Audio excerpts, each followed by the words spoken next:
I trust everyone is doing well, and good morning, good afternoon, good evening from wherever, whichever part of the world you're from, right? So the Holy Spirit directed me to Obadiah today, like some few minutes ago, and the Holy Spirit has brought me to Obadiah so like a couple of times, right? Telling me about the prophecy, about the fact that judgment is going to come upon Edom. And Edom are the descendants of Esau, who is the twin to Jacob. Jacob was elected from the womb for God's purpose, right? And it was through Jacob that Joseph was birthed. And it was through Joseph that there was a fulfillment of purpose, right? So when God chooses or makes a choice from a family, then it's for his purpose to be fulfilled through the people that he chooses, right? And this word that the Lord brought me to in time past, the Lord has given me a word of what is to come, a prophecy, right, of the punishment and the judgment that is to come upon Edom. And these are people that are family. These people have stolen, these people have mocked, these people have ridiculed God's chosens in the time when God's elected, right?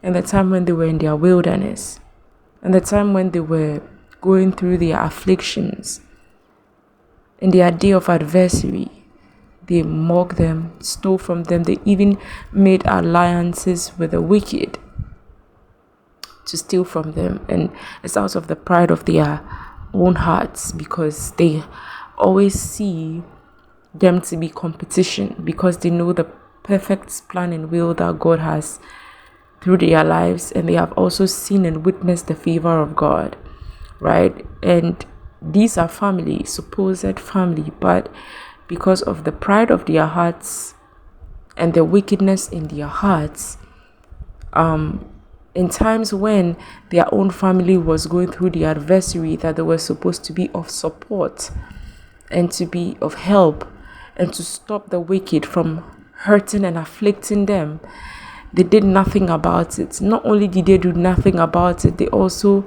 in some cases, most of the case, joined the wicked to steal from them. And while these wicked things were happening to, God's elect, they made mockery of the whole situation because they see them as competition. So when they are down, they feel big, they feel on top of the world. But when they are up, they see themselves to be low, because they see God's elect as a competition, right?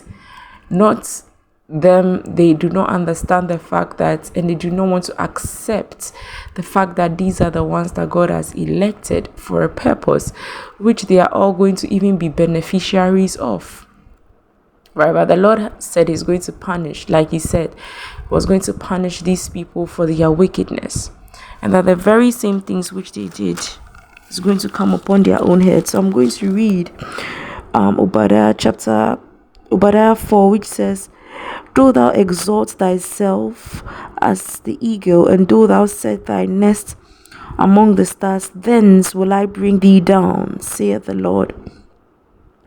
Because of their pride and how they've uplifted themselves to the masses, to people, the Lord said he will bring them down.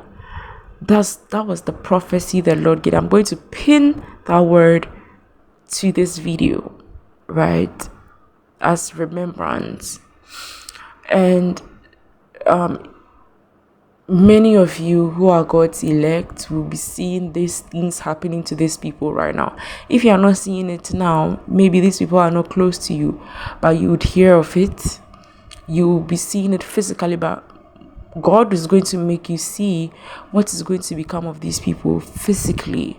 You would see with your eyes.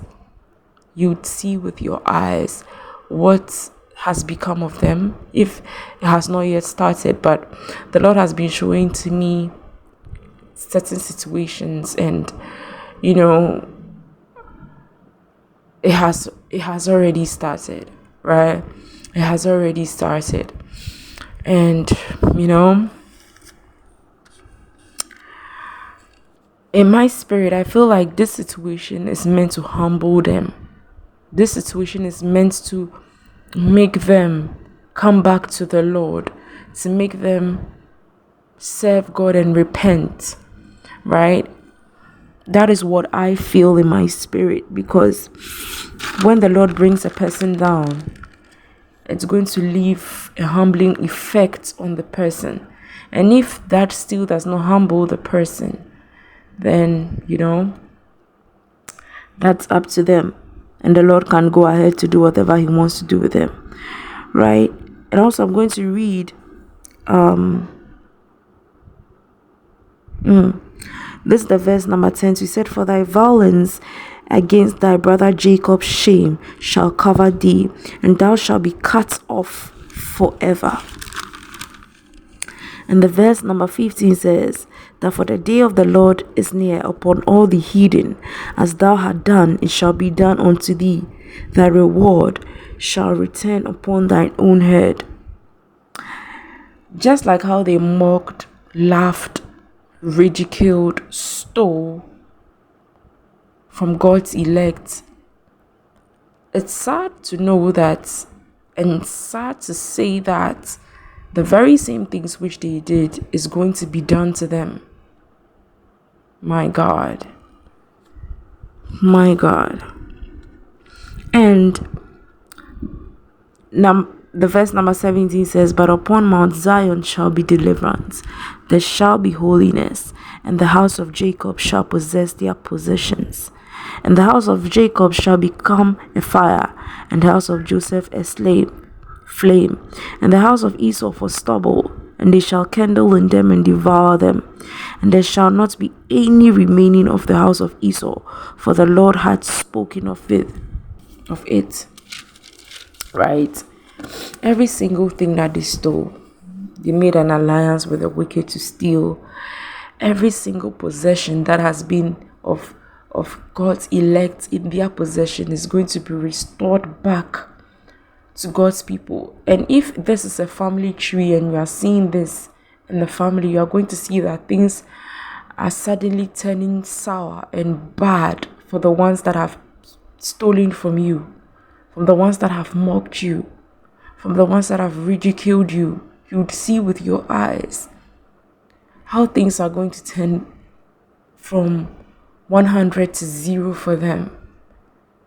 Most of which they enrich themselves are possessions of the elect, of God's elect the whole time. And everything that they have stolen is going to be returned back in sevenfold to God's elect. You know, the most important thing about God's judgment upon these people is not for it to be glorified and not for us to be excited of, right? It's not a happy thing to see people go through God's judgment.